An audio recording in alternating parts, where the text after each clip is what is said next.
You can pre-order Modern Horizons 3 using my link in the description.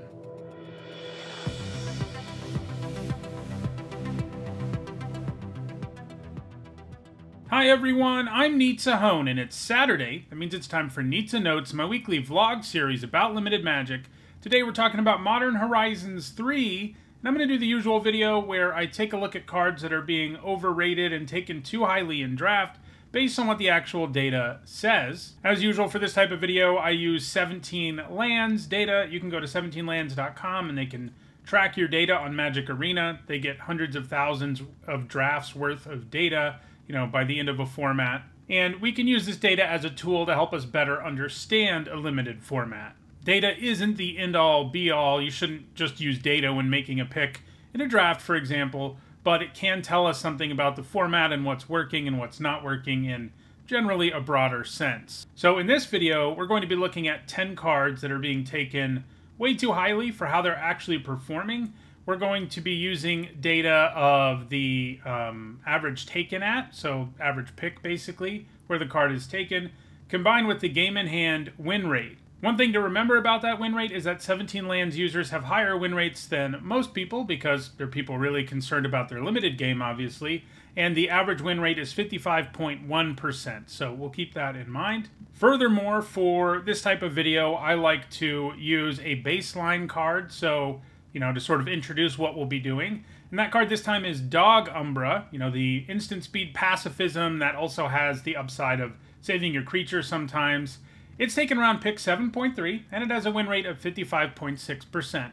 It's a solid little card in the format. It's a card you play a lot in your white decks. It's a fine removal spell, and then every now and then it does the thing where it saves your creature. It's not amazing at either of those things, but it does do both, and it's a fine card. And I don't think any of us would say it's really good or really bad. So it's sort of a good card to start with, especially because every single card on this list is taken earlier than Dog Umbra on average, and its game in hand win rate is lower. So that's true of every single card we'll look at. So keep that in mind.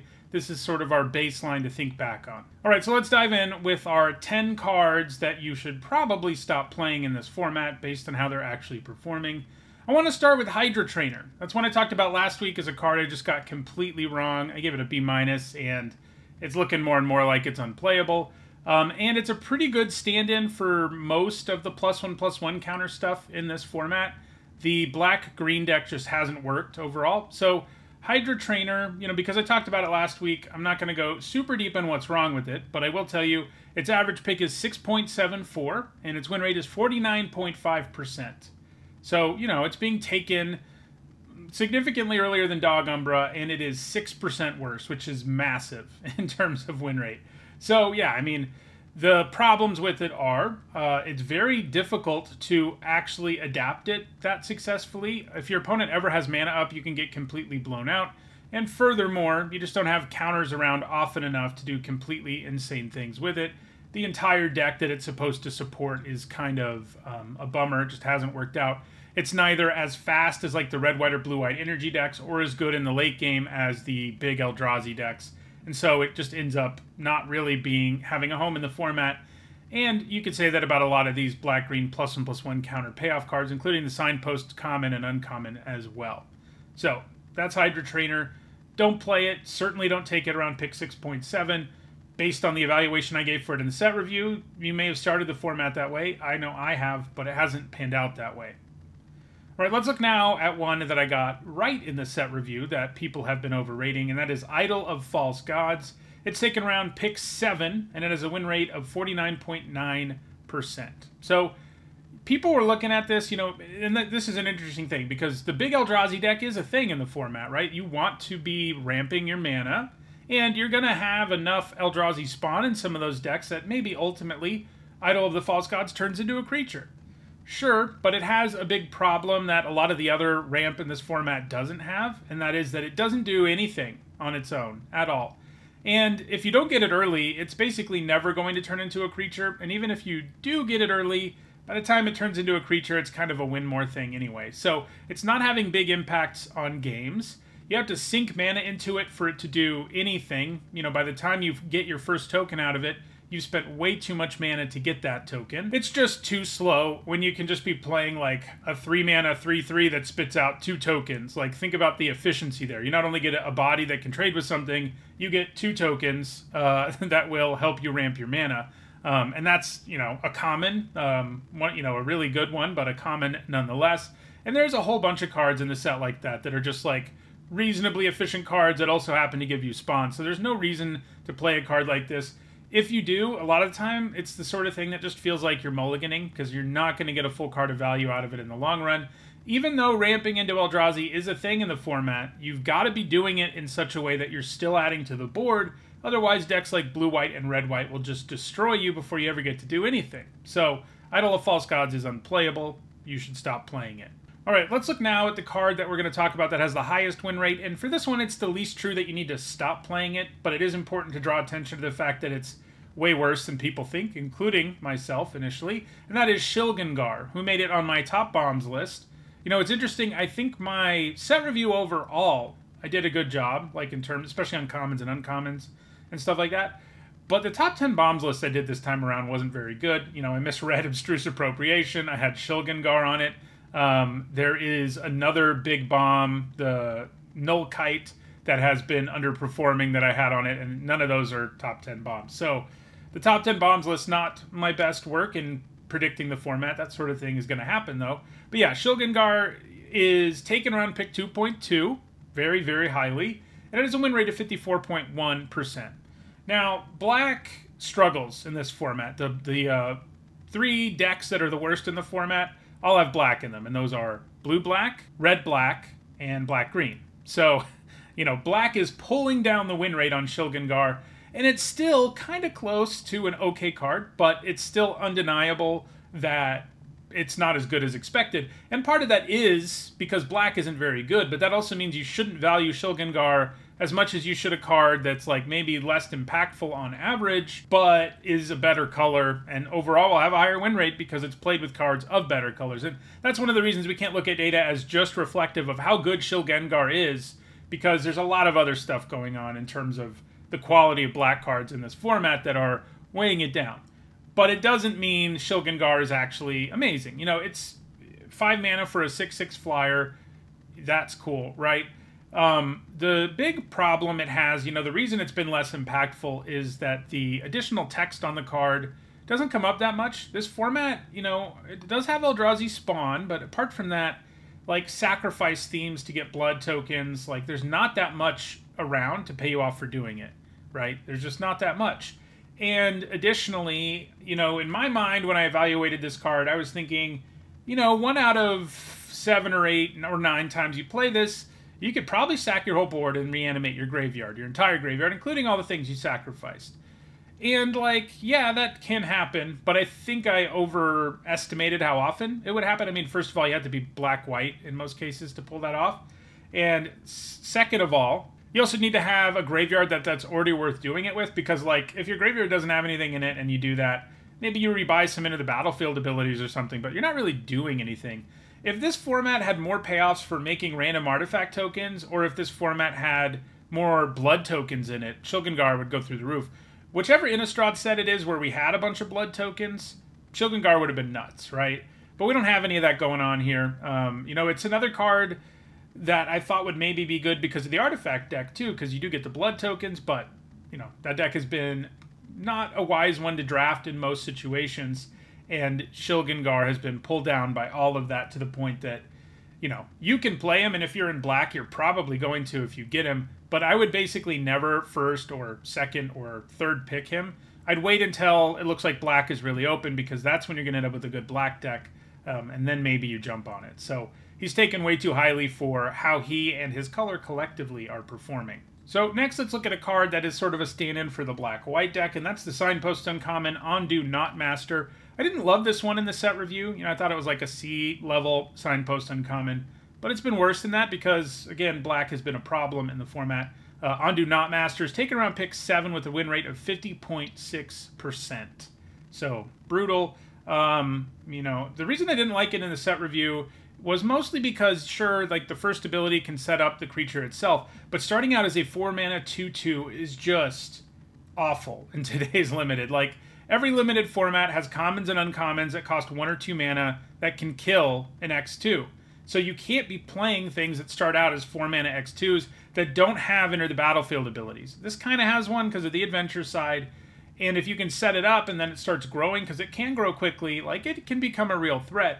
But most of the time your opponent's just going to be able to kill it for way less mana than you spent, and you're never going to get to grow it at all. So, you know, this, unlike Shogungar, where I think it's being pulled down because of the formats, the nature of the format, I think this card just isn't very good and wasn't very good.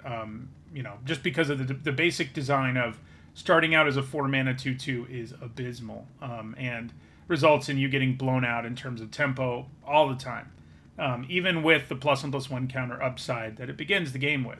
All right, let's look at another mythic rare here in Raw Monsoon Mage. Here's one I got wrong. I gave it a B+, I think, in the set review, and it's taken around pick 3, and it has a win rate of 50.8%. So, what did I get wrong here, and what are we all getting wrong here? Well, first of all, I really liked the idea that all you had to do to transform him was cast a spell, 1 instant or sorcery, and he has a chance to transform.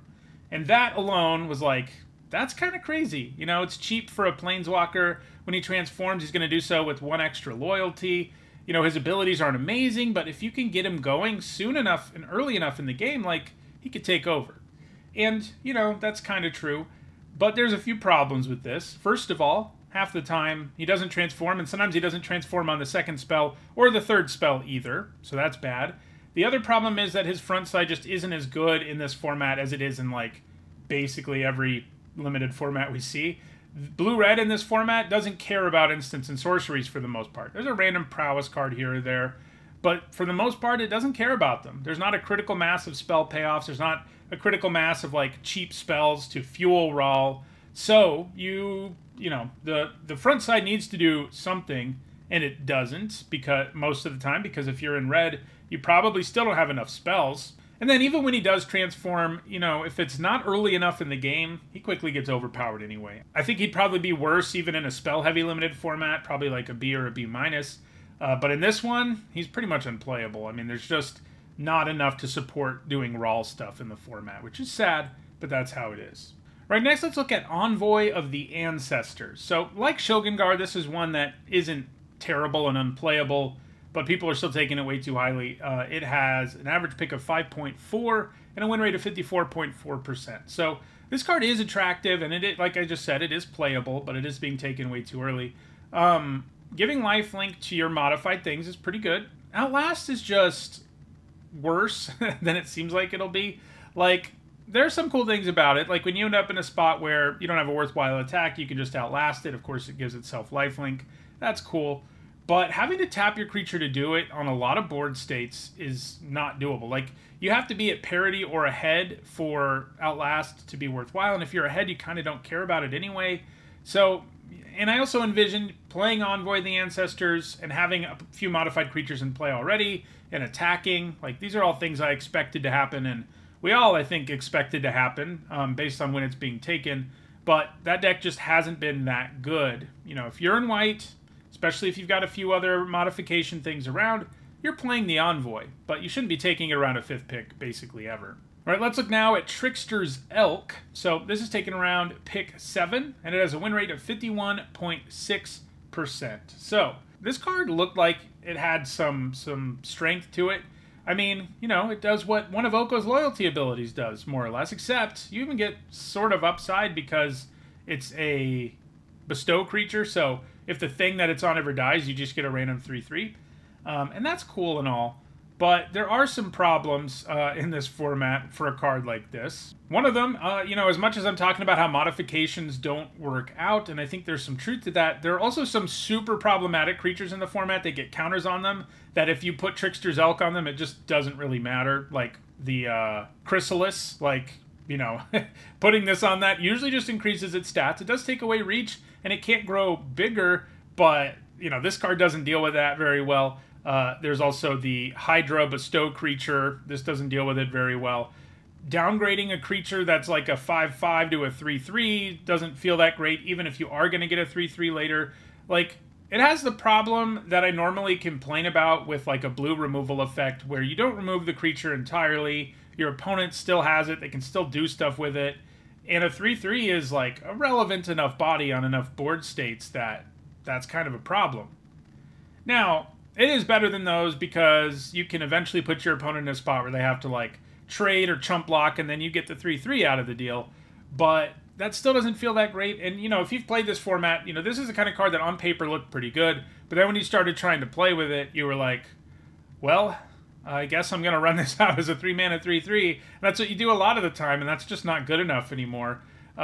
Because you're looking at a board state where casting it as a bestow creature is simply less valuable than having an actual 3-mana 3/3. So the card overall just hasn't really done what you want it to do. It's not good when you bestow it, and it's not good when you cast it. That's a pretty rough spot to be overall. Let's look now at Etched Slith. So I have this as kind of a stand-in for all the artifact decks. I've already been bashing them a little bit in this video when we talked about Shilgengar, but this is an example of how it's not really working out at the uncommon level too. Etched Slith is taken around pick 5.7 and has a win rate of 52.2%. So this looked like it would be an okay 2-drop. Like, for most of these, this one, you know, is one where I could understand why people thought it might be worthwhile. It looked like it would be an okay 2-drop. It's not one I loved in the set review. I think I gave it a C. Obviously, it's worse than that. And the reason for that was if you don't play it on 2, it's not very good. Like, it quickly becomes irrelevant because it's not going to get in for a hit and get counters and take counters away. Like, and that's what has panned out, except I think we all sort of thought having a cheap artifact creature itself would have value because, hey, affinity for artifacts is in this set, but it doesn't. And so this card also, you know, it looked like it occupied a spot where it was good in the modification deck for black-green and good in the artifact deck for black-red. Neither of those have panned out, so Etched Slith has ended up being a pretty big dud. Let's look now at Branching Evolution. So this is taken around pick 6, and it has a win rate of 44.4%. So, but I want to talk about this card in particular because by this point, we shouldn't be getting these cards wrong. I mean, I think I gave this a D. It's probably worse, but thinking it was going to be better than that, I think was kind of insane. Even if the +1/+1 counter decks were good in this format, we just can't play cards anymore, basically, in you know, let's say 90% of limited formats, where all they are is a payoff. They don't do anything else. They're just a payoff. We haven't seen a card succeed that just like comes down and does a thing that makes your whatever your synergy is better succeed in limited in a really, really long time. You just can't give up the tempo of playing something that doesn't do anything on its own.